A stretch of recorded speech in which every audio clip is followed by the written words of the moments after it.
sa abot na pamahalaan ng Republika ng Pilipinas, na tunay na mananalig at tatalima ako rito, na pinaiiral na sadyang itinakdang may kapangyarihan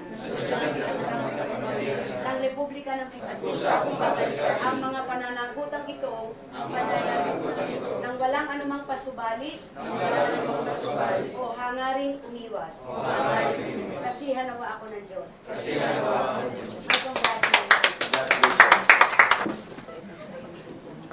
Congratulations sa inyo lahat. Congratulations. Sir. Congratulations po. Congratulations. Congratulations. Congratulations. Congratulations. Congratulations. Sa liga po ng atin po na to serve Batangas again for another 3 years. I'm on my 2nd term. Alam ko kung gaano rin ka-importante ang inyong pong mga trabaho at responsibilidad. So again, this coming 3 years in my own little way, kung saan man ako po pwede sa tingin ninyo sa abot na aking makakaya, may maitutulong para sa inyong liga in order for us to be more effective, please don't hesitate and let me know.